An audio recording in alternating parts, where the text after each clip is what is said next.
আরজিকর হসপিটালে ডাক্তারি পড়ুয়া ছাত্রীকে যেভাবে অন ডিউটি থাকাকালীন তাকে যেভাবে নৃশংসভাবে ধর্ষণ করে খুন করেছে, তার প্রতিবাদে শুধু আমাদের এই বিশ্ব বাংলা গেটে নয়, গোটা পশ্চিম বাংলার সাথে গোটা ভারতবর্ষ এইটার আমরা উই জাস্টিস ফর আরজিকর এই স্লোগানটাকে সামনে রেখেই আমরা বলতে চাইছি যে আমরা যেহেতু জাস্টিস পাচ্ছি না এবং আমরা একজন লয়ার হিসাবে, অ্যাডভোকেট হিসাবে আমরা দেখছি প্রত্যেকটা কেস আমাদের হাইকোর্টে তুলতে হচ্ছে। হাইকোর্ট থেকে যখন অর্ডার করা হচ্ছে সেই অর্ডার অনেক ক্ষেত্রেই রাজ্য সরকার মানছে না। রাজ্য সরকার না মানা মানে একদিকে পশ্চিমবাংলার যিনি মুখ্যমন্ত্রী, তিনি স্বাস্থ্যমন্ত্রী, তিনিই পুলিশ মন্ত্রী। পুলিশ মন্ত্রী মমতা বন্দ্যোপাধ্যায়, সেই রাজ্যে কি তাহলে আপনারা ন্যায় বিচার পাবে বলে কি দাবি করছেন? অ্যাডভোকেট হিসাবে কি আপনাদের মতামত? আমরা এই জায়গা থেকে আমরা শুধু অ্যাডভোকেট না, এখানে আমরা যারা আইনজীবী আছি, যারা এখানে প্রফেসর আছে, ডাক্তার আছে এবং বিভিন্ন প্রফেশনের লোকজন আছে, বিশেষ করে পশ্চিমবাংলার মায়েদের এই চেহারা দেখছেন যে এই রাতে স্বাধীনতার আগের দিন রাতে তারা রাত জাগছে, রাস্তায় তারা নেমে এসছে এই কারণে যে পশ্চিমবাংলাতে কোনো ক্ষেত্রেই কোনো জায়গাতে বিচার পাচ্ছি না। এই বিচারটা পাওয়ার জন্য আমরা শেষ লড়াইতেই যাচ্ছি।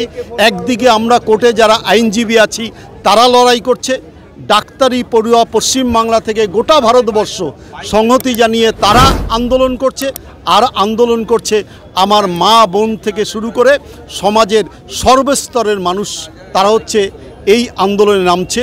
এই আন্দোলনে আমরা মনে করি একটা রাত জাগাই শেষ না, এই রাত জাগাটা শুরু হলো, এই রাত জাগাটা চলবে যতদিন পর্যন্ত আমরা এর সুবিচার না পাচ্ছি। মমতা বন্দ্যোপাধ্যায় বলছে কিছু অ্যাডভোকেট আছে, তারা কিছু শিশুদের বা স্কুলের পড়ুয়াদের তাদেরকে নাকি মগজ ধোলাই করে তাদের কাছে টাকা নিয়ে এই যে তাদেরকে মগজ ধোলাই করে রাস্তায় নামাচ্ছে। কি বলবেন তৃণমূলের বিরুদ্ধে?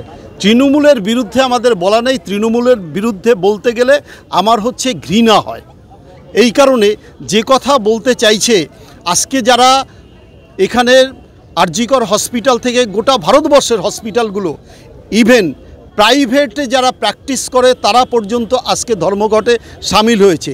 শুধু তাই নয়, সেই দিনকারে যে ঘটনা ঘটলো সেই রুমটা কোনোভাবে তো তারা সিল করলো না।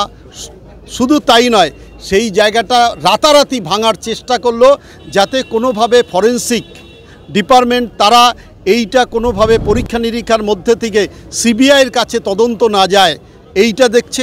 এবং যার সাহচর্যে সহযোগিতায় ছত্রছায়ায় হয়েছে সেই সুপারিনকে তাকে পদত্যাগ করার সেই পদত্যাগপত্র গ্রহণ করলো না, বরং তার চেয়ে বড় একটা মেডিকেল কলেজে তাকে পুরস্কার হিসেবে পাঠিয়ে দিয়ে সুপার করার প্রস্তাব দিল। সেই ক্ষেত্রে আমরা মনে করি, আমরা অ্যাডভোকেট যারা, আমরা কালো কোট গায়ে দিয়ে চলি, হাইকোর্ট সুপ্রিম কোর্ট এই পর্যন্ত তারা যদি এই বিষয় হস্তক্ষেপ না করতো তাহলে এই অন্যায় অবিচার এইটা পশ্চিমবাংলাটা পুরো ঢেকে যেত। পশ্চিমবাংলা এখনও মনে করি যে হাইকোর্ট সুপ্রিম কোর্ট আছে আর মানুষ আছে, সেই কারণে তার প্রতিবাদ শুধু নয়, আজকে থেকে শুনে রাখলেন প্রতিরোধ শুরু হলো। রাজ্যের পুলিশ মন্ত্রী বা এবং মুখ্যমন্ত্রী মমতা বন্দ্যোপাধ্যায়, আর সেই রাজ্যে মহিলারা ধর্ষণ হচ্ছে, সেই রাজ্যে তাহলে মমতা বন্দ্যোপাধ্যায়ের কি লজ্জা বলে কিছু নেই বলে কি দাবি করবেন? কি বলবেন? পশ্চিমবাংলাতে পুলিশ প্রশাসন, পশ্চিমবাংলাতে কন্যাশ্রী আছে, লক্ষ্মীর ভাণ্ডার আছে। আমার লক্ষ্মীরা তারা সুরক্ষিত নয়। কন্যাশ্রী আছে, কন্যারা সুরক্ষিত নয়।